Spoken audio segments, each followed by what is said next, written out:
Hey, everyone, welcome back to the channel. And if you are new here, go ahead and smash that subscribe button because today we are tackling something that I know affects so many of you, and that is why we overthink at night. Like, why is it that the moment your head hits the pillow, suddenly your brain decides to replay every embarrassing thing you have ever done, analyze every conversation you had that day, and worry about everything that could possibly go wrong in the future? And this is such a universal experience that almost everyone can relate to, so let us dive into the science and psychology behind why nighttime turns our brains into overthinking machines. The first and probably most important reason we overthink at night is that during the day we are constantly distracted by external stimuli like work, conversations, social media, tasks, errands, and a million other things that keep our conscious mind occupied. But when night comes and we lie down in bed, suddenly all those external distractions disappear, and we are left alone with our thoughts. And this is when our brain finally has the space and quietness to process all the information and emotions that we pushed aside during the day. So all those worries, fears, and unresolved thoughts that we suppressed while we were busy suddenly come flooding to the surface, demanding our attention. Another major factor is what psychologists call the cognitive load theory, which basically means that throughout the day, our brain is working really hard to process information, make decisions, solve problems, and manage our emotions. And all of this takes up mental energy and resources. But at night, when we are lying in bed, our brain is still in processing mode, trying to make sense of everything that happened during the day. And because we are no longer actively engaged in tasks, our brain starts to wander and ruminate on things, and this rumination often takes the form of overthinking, where we go over the same thoughts again and again, trying to find solutions or make sense of situations that might not even have clear answers. The absence of natural light also plays a huge role in nighttime overthinking, because light exposure helps regulate our circadian rhythm and our production of certain neurotransmitters like serotonin, which is often called the happy chemical. And when the sun goes down and we are in darkness, our serotonin levels drop and our melatonin levels rise to prepare us for sleep. But this shift in brain chemistry can also affect our mood and our thinking patterns, making us more prone to negative thoughts, anxiety, and overthinking. And this is why things often seem so much worse at night than they do in the morning, because our brain chemistry is literally different. Cortisol levels are another piece of the puzzle, because cortisol is our stress hormone, and for most people, cortisol levels are supposed to be highest in the morning to help us wake up and get going, and lowest at night to help us wind down and sleep. But when we are stressed, anxious, or dealing with unresolved issues, our cortisol levels can remain elevated at night or even spike. When we lie down to sleep, an elevated cortisol triggers our fight or flight response, which makes our brain hyper-alert and vigilant, scanning for threats and problems. And this is why we often find ourselves overthinking and worrying about potential dangers or things that could go wrong, because our stressed brain is literally in threat detection mode. The lack of control we feel at night also contributes to overthinking, because during the day, we can take action to solve problems. We can make phone calls, send emails, talk to people, or physically do something to address our concerns. But at night, when we are lying in bed, there is nothing we can actually do about most of the things we are worrying about, and this sense of powerlessness and inability to take action can make our mind spin even more as we try to mentally solve problems that we cannot physically address until the next day. And this creates a frustrating cycle where we know we should stop thinking about it, but we cannot, because our brain keeps trying to find solutions. Unresolved emotions and situations from the day also tend to surface at night, because during our busy days, we often do not have time to fully process our emotions. So we push them down, ignore them, or distract ourselves from them. But emotions do not just disappear, they get stored in our subconscious, and at night, when we're quiet and still, these unprocessed emotions come back up, demanding to be acknowledged and dealt with. And this is why you might find yourself replaying an awkward conversation from 3 days ago, or suddenly feeling anxious about something you thought you were over, because your brain is trying to process and integrate these emotional experiences. The biological shift from sympathetic to parasympathetic nervous system also affects our thinking. Because during the day, we are primarily in our sympathetic nervous system, which is our action-oriented state, but at night our body tries to shift into the parasympathetic nervous system, which is our rest and digest state.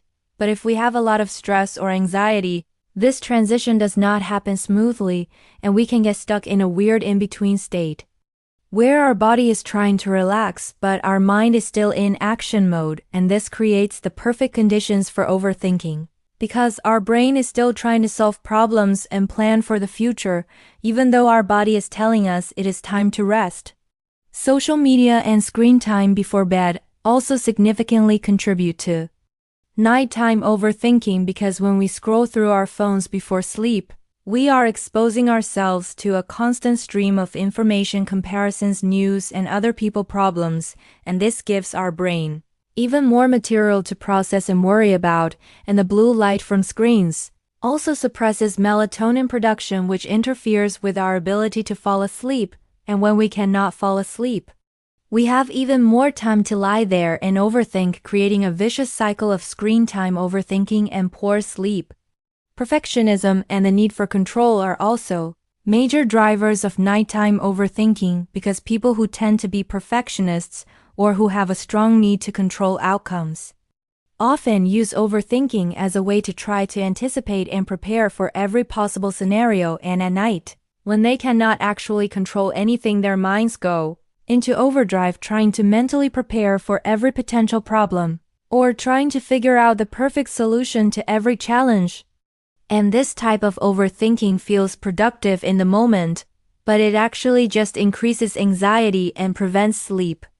Existential thoughts also tend to come up more at night, because the quietness and darkness of nighttime can make us more aware of our mortality, our purpose, and the bigger questions of life, and when we are lying in the dark with nothing to distract us, it is easy to start spiraling into thoughts about the meaning of life, whether we are on the right path, what happens after we die, and other deep, philosophical questions that do not have easy answers. And while these thoughts can sometimes be productive, they can also lead to anxiety and existential dread that keeps us awake. The lack of problem-solving resources at night makes overthinking worse, because our prefrontal cortex, which is responsible for rational thinking and problem-solving, actually functions less effectively when we are tired and stressed, so we are literally using a less capable version of our brain to try to solve problems at night, which is why solutions seem so elusive, and why the same problems that feel overwhelming at midnight often seem much more manageable in the morning when our brain is refreshed and functioning properly. Sleep deprivation itself creates a negative feedback loop, because when we do not get enough sleep, our emotional regulation suffers, our stress levels increase, and our tendency to ruminate and overthink gets worse. So poor sleep leads to more overthinking, which leads to even worse sleep. And this cycle can be really hard to break without intentional intervention. So what can we do about all this nighttime overthinking? Well, there are actually several evidence-based strategies that can help, including creating a wind-down routine that helps signal to your brain that it is time to stop processing and start relaxing. This might include things like reading a physical book, taking a warm bath, doing gentle stretching, or practicing meditation or deep breathing exercises. And it is also really helpful to do a brain dump earlier in the evening, where you write down all your worries, tasks, and thoughts on paper so your brain does not feel like it needs to keep rehearsing them to remember them. And limiting screen time at least an hour before bed can make a huge difference in reducing the mental stimulation that fuels overthinking. And if you find yourself overthinking in bed, it can be helpful to get up and do a calming activity for 15 to 20 minutes rather than lying there struggling, because staying in bed while overthinking just trains your brain to associate bed with stress and anxiety rather than sleep. And for chronic overthinkers, working with a therapist, especially one trained in cognitive behavioral therapy for insomnia, can be incredibly helpful in breaking the patterns that keep you stuck in nighttime rumination. The bottom line is that nighttime overthinking is not a character flaw or a sign that something is wrong with you. It is a natural consequence of how our brains work, Combined with modern lifestyle factors and stress, and understanding why it happens is the first step toward managing it more effectively. So be patient and compassionate with yourself as you work on developing better nighttime habits, and remember that your thoughts at 3 in the morning are not reliable narrators of reality, and things really do look different in the light of day. So there you have it, the real reasons why we overthink at night and some practical strategies for dealing with it. And I hope this video helped you understand what is going on in your brain during those restless nights. And if you found this helpful, please give this video a thumbs up, subscribe to the channel for more content about mental health and psychology, and let me know in the comments what your biggest nighttime overthinking triggers are, because I would love to hear from you. And remember, you are not alone in this struggle. Millions of people are lying awake overthinking right alongside you, and with the right tools and strategies, you can break free from this cycle and get the restful sleep you deserve. So until next time, take care of yourselves, be kind to your minds, and I will see you in the next video. Goodbye everyone.